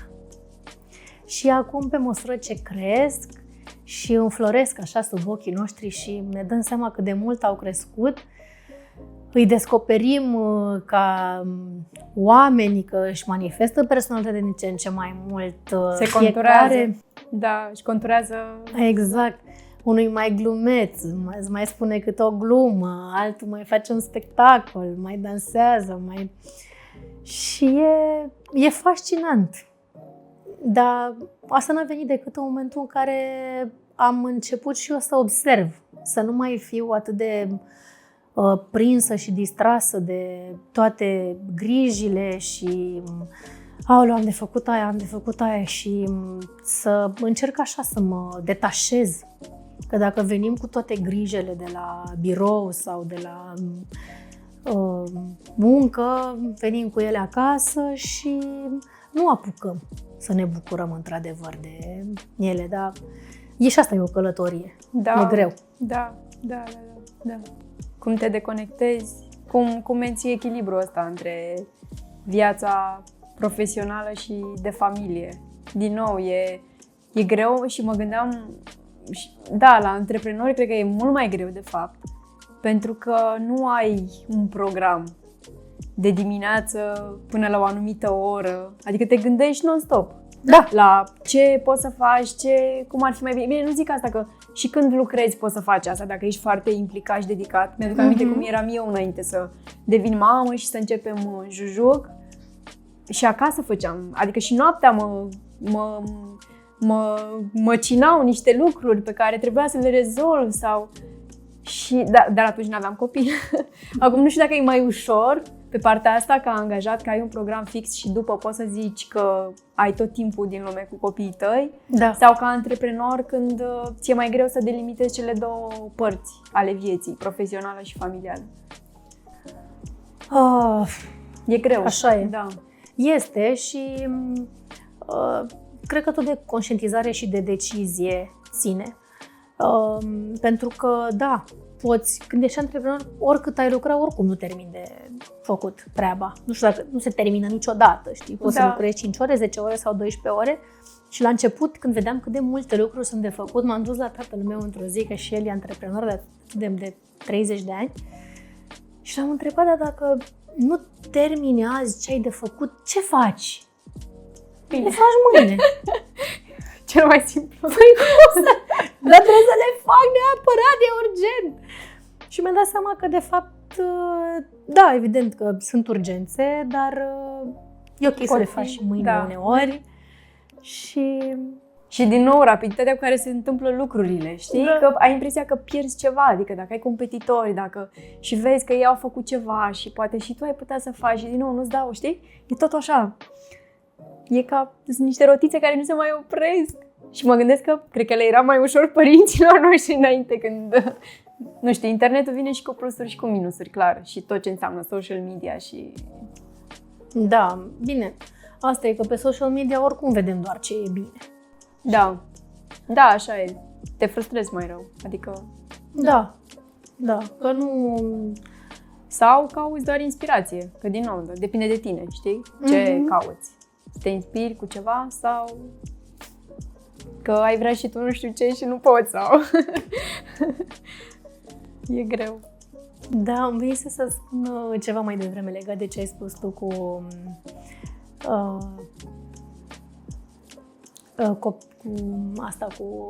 echilibru. Echilibru. Da, și da, cred că ține foarte mult de decizie și de priorități. Pentru că eu am știut care e prioritatea mea, adică clar am pus bazele vacajul și mi-am dat seama ce repercursiuni are și asupra copiilor mei. Și am zis, e clar că copiii și au nevoie de o mamă sănătoasă, la cap în primul rând. Și atunci am început să investesc în mine. Și am văzut cât de important e să investești în tine și pentru tine ca om, dar mai ales pentru evoluția business-ului tău și pentru evoluția ca mamă. Și femeie, și soție, și tot.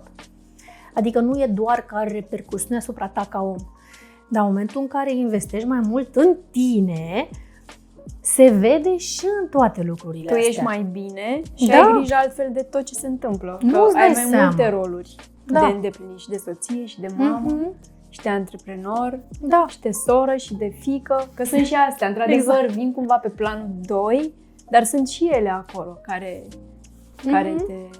Da, și tot pare așa ceva, investești în tine, bine. Dar chiar ajută.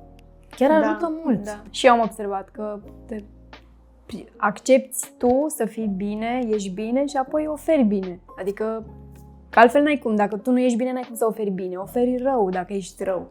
Da. Și se manifestă. La un moment dat, corpul se oprește. Da. Știi că era cartea aia când corpul spune nu? Da.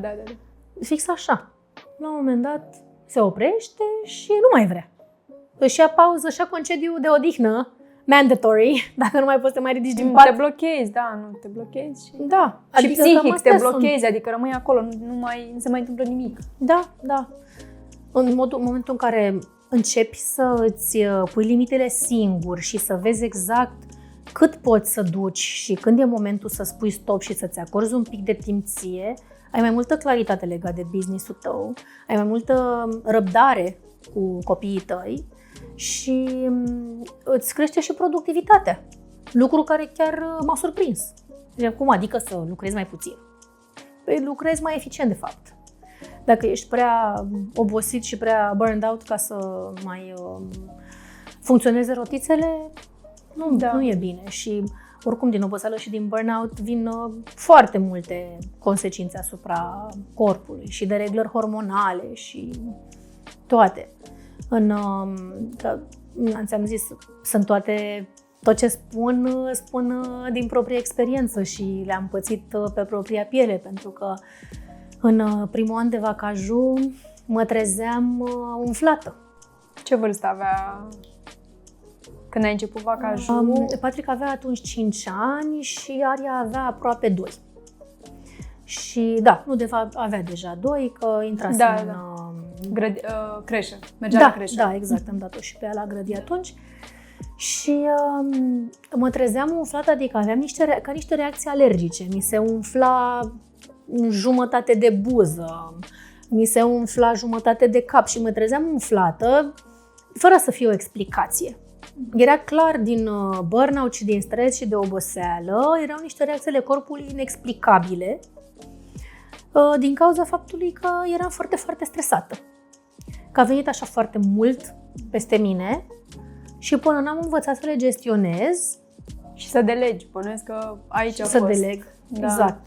Și să încep să eficientizez toate procesele. N-am fost om. Adică răspundeam. La început, când am lansat Vacaju, eu făceam lapte, eu livram, eu făceam facturi, eu făceam contabilitate, eu făceam pachete, adică AVB-uri, tot, chiar tot făceam. Cum să mai gândești partea de dezvoltare, nu? Că de fapt aici e, Da. dacă tu faci totul, viziunea... Te diluezi în operațional și nu mai poți nu mai ai nici măcar timp fizic să te ocupi de strategie și de growth, de ce are nevoie business-ul tău. Și atunci am învățat ușor, nici măcar site n-aveam. Primeam comenzi prin mesaje, răspundeam, vorbeam cu fiecare client în parte, totul făceam manual.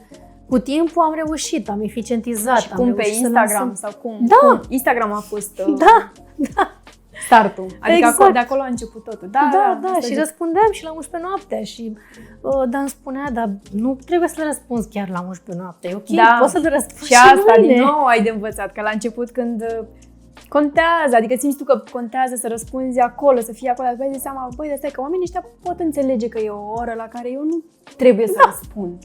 Adică nu e lipsă de bun simț. Lipsa de bun simț poate e a lui, că mi-a scris între ghilimele, dar zic așa ca... Da, fiecare se gândește că să răspundă când poate și dacă atunci îți vine, e bine să scrii totuși, că după aia s-ar putea să uiți. Da. Nu zic așa dacă am gândit eu la rece și cum se întâmplă lucrurile ca la carte. Da. Da, și așa am învățat, știi, să pun limitele astea pentru un așa zis echilibru între viața personală și viața profesională. Chiar m-a uimit că am văzut un interviu cu o doamnă care povestea că ea n-a fost la sărbările copiilor ei. Era doar bona la sărbare, șoferul la sărbare, știi? Și am admirat-o pentru cât de asumată era. Și a reușit să accepta asta, construiască un imperiu prin anii de muncă pe care i-a depus și e extraordinar. Și mi-am dat seama că nu e ceva ce îmi doresc. E clar că îmi doresc altceva și într-adevăr îmi doresc să fiu acolo pentru copiii mei. Așa că și atunci am fost blândă cu mine și am zis ok, înseamnă că Vacaju nu va evolua într-adevăr într-un ritm atât de accelerat încât mă aștept și asta e ok. Da. E ok așa. Da, e vorba de alegeri. Ce-ți dorești? Da, să faci un imperiu și atunci familia, clar, nu e pe primul loc? Sau invers? Da. Și nu-mi pare rău. Adică știu că acum cu Vacaju și Colorelna suntem într-un punct foarte bun. Cu siguranță, dacă nu aveam copii sau așa, se întâmplau lucrurile altfel. Da. Dar dacă nu aveam copii, nu se întâmplau deloc. Exact. Așa că de asta e blessing in disguise, știi? Ce sfat le oferi mamelor care poate au idee, vor să facă ceva și nu au curajul? Pe tine ce te-a ajutat să spui gata, încep să fac asta? Adică ca un business. Eu sunt foarte focusată pe acțiune, în general. Și nu prea am mindset-ul ăsta că nu o să-mi iasă. Adică eu nu mă las până nu-mi iese. Și cred că grit-ul și ambiția asta au un cuvânt de spus. Te-au ajutat. Și am prietene care au așa sindromul impostorului și spun nu, că nu pot, că dacă nu iese, că nu știu ce. Și mi-am dat seama că n-am avut-o și chestia asta m-a ajutat. Că în general sunt pe principiu că nu e nimic ce nu pot să învăț. Și acum, între timp, am înțeles că nu trebuie să învăț eu, ci să găsesc persoana potrivită care deja știe să facă. Să apelezi la... Da. Și așa tu să rămâi pe ce știi tu să faci. Da. Cel mai important sfat pe care pot să-l dau este să-și continue ideea, să nu renunțe la ideea pe care o au și să găsească persoanele potrivite care poate să le ducă business-ul din nivelul pe care și-l doresc, să nu își imagineze că trebuie să facă totul singure, pentru că nu asta înseamnă de fapt un business. Un business înseamnă să ai o echipă pe care să o conduci în direcția pe care ți-o dorești. Da. Știi că poți să fii cal la căruță Să-i sau atragi, poți să fii... să-i atragi și să reușești să-i canalizezi, știi, pe aceeași direcție. Da. Așa că ăsta e cel mai important sfat pe care pot să-l dau. Și e foarte important, e normal să aibă așteptări, e normal să-și contureze anumite așteptări legate de modul în care va evolua business-ul, dar să-și dea seama și să-și dea voie să fie adaptabile. Adaptabilitatea în antreprenoriat mi se pare foarte importantă și până la urmă, de fapt, antreprenoriatul înseamnă să găsești soluții. Așa că nu înseamnă că tot timpul vin probleme, că dacă privești că sunt probleme, nu sună foarte bine. Cel mai bine zici că sunt situații pe care e nevoie să le rezolvi. Asta e magia antreprenoriatului, că da, dai cu capul de câteva ori, dacă n-a fost o decizie bună, poți să o schimbi oricând. Și rar se întâmplă să fie decizii atât de importante încât să schimbe complet direcția business-ului. În general, poți să schimbi o decizie pe care ai luat-o și e ok.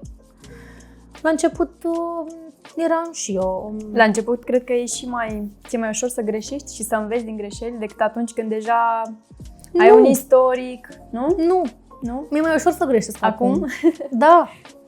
Atunci n-aveai timp că le făceai pe toate.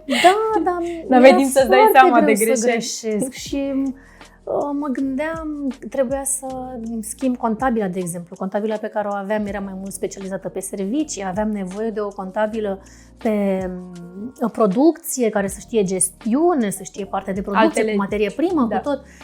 Și mi-a fost foarte greu, am văzut-o ca un eșec că eu trebuie să schimb contabila. Dar de fapt e un lucru natural, care se întâmplă în funcție de ce ai nevoie și de etapa în care ești cu business-ul tău. Deci, cel mai important este acțiunea și oamenii potriviți. Da, așa e, oamenii... Da. E ca în zicala aia, sfințesc locul, adică dacă reușești să-ți aduni echipa, ți-a fost greu să-i găsești? Am avut foarte mult noroc. Am avut și colaborări nefericite, dar am avut și mult noroc. Am avut mulți oameni care au venit și au rămas cu noi. Și cine nu a fost potrivit pentru noi, am mers mai departe. Am avut și țepe, am avut multe. Da, cred că ar fi fost imposibil să... Da. Pentru site am avut 6 persoane cu care am lucrat pentru site, adică chiar it takes a while. Da, și nu e niciodată că e gata ceva, adică totul e tocmai, din nou, revenim la aceea rotiță care se învârte constant și tot timpul poți îmbunătăți. Adică niciodată nu poți să zici gata, acum e perfect. Nu. Nu poți. Asta ar însemna, și am mai zis-o, cred, să se oprească totul și să se oprească timpul ca tu să poți să-ți faci și treaba și după să pornească din nou timpul, știi? Doar așa ai putea să faci o chestie. Cum ar fi asta? Doar atunci, dar nici atunci e imposibil. Da. Dacă ai avea o putere supranaturală, care ar fi aia? Te-ai gândit vreodată? Da, m-am gândit! Dacă tot am ajuns în sfera asta. Mie cel mai mult mi-a plăcut puterea mamei din Incredibili, pentru că era elastică și putea să amestece în supă în timp ce spăla copilul. Multitasking, la modul. Deci am înțeles perfect de ce producătorii scenariului de la Incredibili au făcut-o pe elastică, că putea să o facă oricum, puternică, invizibilă, zburătoare. Dar au făcut-o elastică. Sau să alăpteze în timp ce ea stă în cadă, să se relaxeze. Da. Asta, deci mi-ar plăcea asta, plus să am mai multe mâini, dar până la urmă mâinile, vezi, sunt tot ajutoarele pe care le ai. Oamenii din jurul tău. Da. Și cea mai importantă superputere pe care putem să o avem toți este claritatea. Și puterea de a fi sincer cu noi. În momentul în care ai claritate legat de ce-ți dorești, înțelegi ce ai nevoie să faci. Atunci când, și asta mă ajută foarte mult coaching-ul. Având claritate că la început, când am avut așa prima ședință de coaching, eu aveam așa un mare balmeș în capul meu. Eu nu știam cum să ajung să fiu într-un moment în care să mă simt echilibrată, să mă simt calmă, să am claritate. Nici măcar nu știam că am nevoie de claritate. Și spunând atât de multe lucruri, Ștefania, cu care am lucrat pe partea de coaching, mi le-a pus așa cu liniuță. Ți le-a organizat pe o schemă acolo. Și am zis, wow, da, exact așa vreau. Așa. Perfect. All of the above. Știi tu cu toate cuvintele și ea în celălalt colț ți le-a organizat. Da, exact. Și odată ce am avut toate astea, am știut în ce direcție e nevoie să merg. Și asta e și când e vorba de partea de business și când e vorba de viața personală. Da. De tu cu tine, știi? Doar atunci știi ce acțiune ai de făcut. Și că tot mă gândesc la întrebarea pe care mi-ai pus-o cu mamele care vor să facă altceva. Cred că e important să și ceară ajutorul înainte și să primească mai multe păreri, să-și găsească oamenii care să le dea niște sfaturi, să le povestească de experiența lor. Uite cum povestim și noi aici, adică... Să cerceteze un pic așa. Da, exact, poate pe nișa pe care o urmează să o abordeze. S-ar putea să fie surprinse, să găsească persoane care sunt deschise să vorbească despre asta, chiar dacă pare că sunt competitori.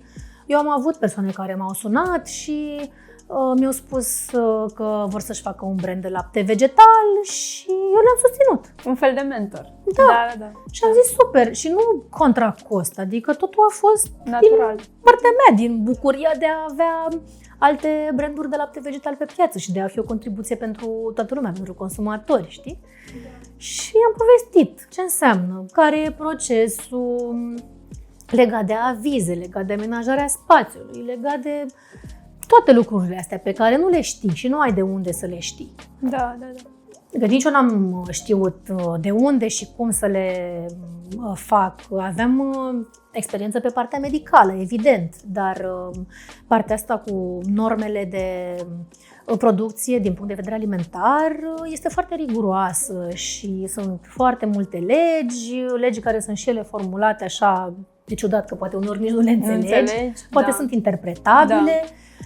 Așa că având un consultant care să vină și chiar a venit cu mine de la început, știi?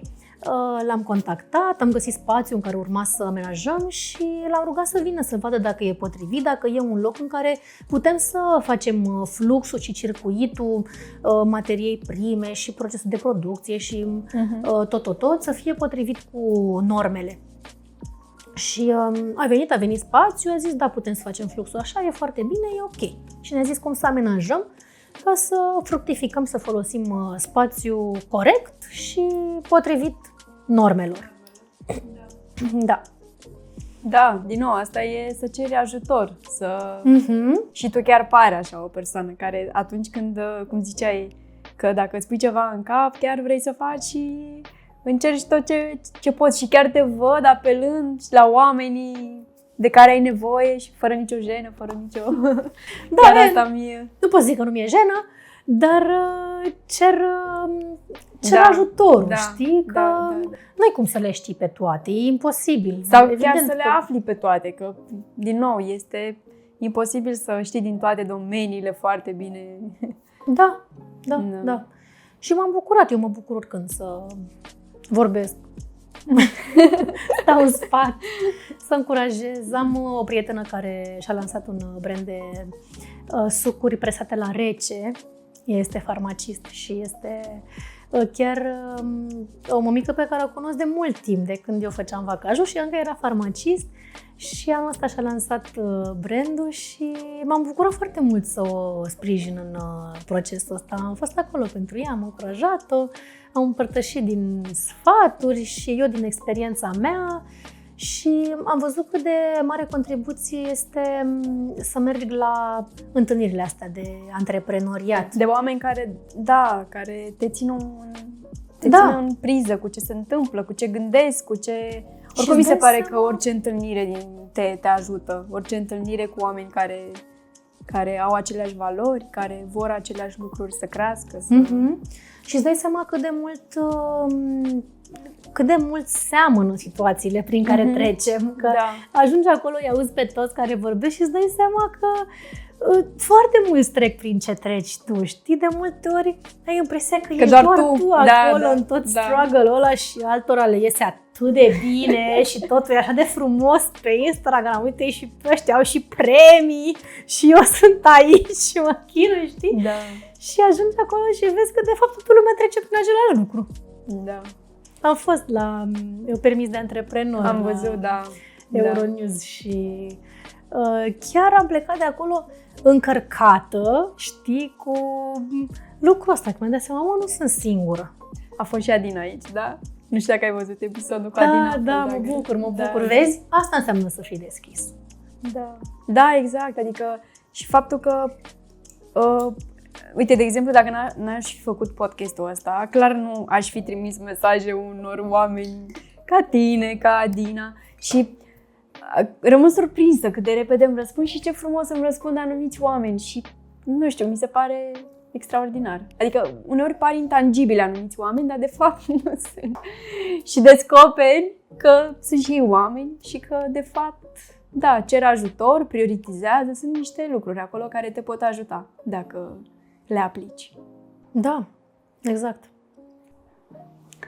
Inspirație, citești, asculți podcasturi, unde găsești cel mai mult inspirația în tot ce faci? Oameni pe care îi urmărești, pe care îi admiri. Foarte mult. Nu știu. Eu admir foarte mult antreprenorii români. Cum sunteți și voi și Adina și noi suntem mici. Ceilalți producători români cu care am înființat o organizație a producătorilor români de alimente vegane. Și ei produc alternative la brânz.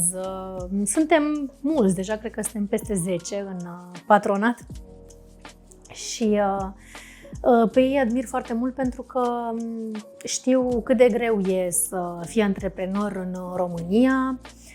Chiar și pe partea de food e o provocare și mai mare și ei mă inspiră și mă ajută că suntem acolo unii pentru alții și mai împărtășim din experiențe, la voi cum a fost, mai împărtășim furnizori și e o mare contribuție, adică îți dai seama cât de mult contează comunitatea.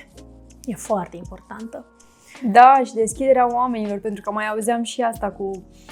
Există competiție și din cauza competiției poate ai tendința de a nu da sfaturi, de a nu divulga anumite informații, adică e o rigiditate acolo care, da, poate fi de fapt folosită într-un alt mod, într-un mod pozitiv, exact. Nu răuț. Că îi spune, păi voi sunteți competitori, cum v-ați asociat să faceți un patronat? Da, exact. Ne-am asociat pentru că avem altă putere împreună. Da. Uite ce facem, fiecare dintre noi suntem o piesă în marele puzzle al îmbunătățirii sănătății consumatorilor. Da.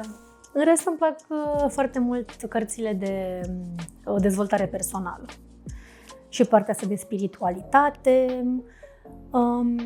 Îmi plac cărțile lui Alan Carr, cărțile lui, stai să mă gândesc, Drunvalo Melchizedek, îmi place foarte mult, e mai mult pe partea asta de spiritualitate, dar e foarte abstract, adică e o carte foarte frumoasă despre geometria sacră pe care am citit-o anul ăsta, dar foarte grea.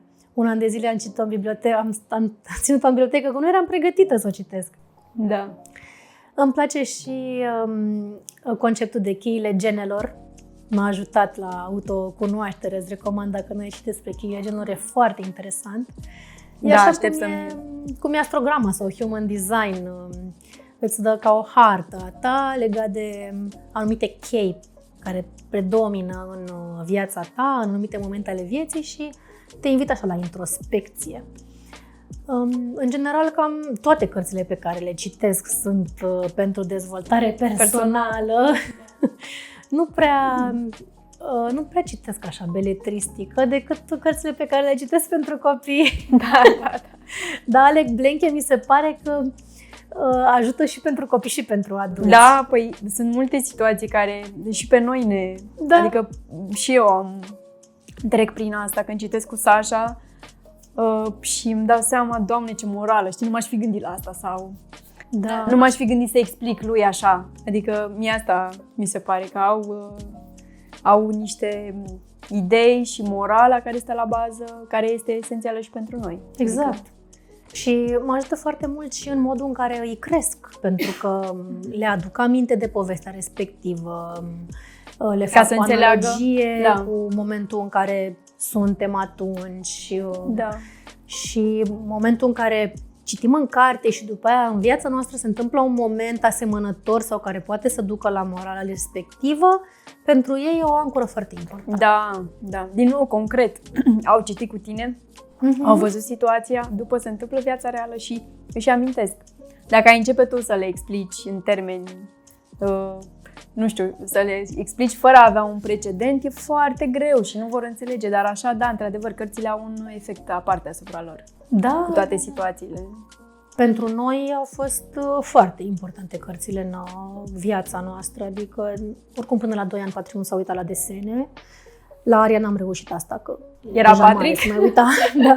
Pe lângă Patrick și mie mi se Da, pare să că știi cei că- mai mici de obicei fac lucrurile înainte datorită fraților. Da, așa e. Eu ziceam că pentru sora mea eu am deschis multe uși, că pentru ea lupta a fost mult mai ușoară, că eu deja făcusem lucrurile alea. A găsit toate părțile deschise și eu am tras și poate de ei și gritul ăsta, știi, al antreprenorului. Da. Că trebuie, nu mă las până nu-mi iese, știi? Dar știi cum e când ești mai mic? Eu, de exemplu, sunt cea mai mică dintr-o familie cu 5 frați. Eu sunt a 5-a. Minunat. Și chiar am învățat din greșelile lor și din tot ce au făcut. Super. Adică asta... Vezi alte avantaje. Da, exact. Da. Chiar Și mă ajută mult să pot să le... Da, și ziceam cu Aria, cu desenele, că culmea, ea era mai mai puțin de 2 ani și da, Patrick se uita la desene, dar ea nu era interesată. Se juca pe lângă el. Da, bine, cred că depinde și de desene. Eu oricum sunt foarte atentă și aleg desene care sunt cât mai puțin stimulante și caut variante care să nu îi excite foarte mult, că intră într-o zonă din aia de ADHD și culmea că e o disperare a lor de a se uita din nou. Din nou, da. Și asta m-a speriat îngrozitor și mi-am dat seama cât de addictiv sunt. E ca zahărul. Deci Da. fix ca zahărul. Da. Și am zis, ok, nu, stop, aici ne oprim, că se mai uitau 10-15 minute pe zi și am oprit. Și am zis, ok, ne uităm la un film împreună, toată lumea, toată familia, o dată pe săptămână și atât, e suficient. Da. Sau poveștile clasice, animațiile, știi, alea mai...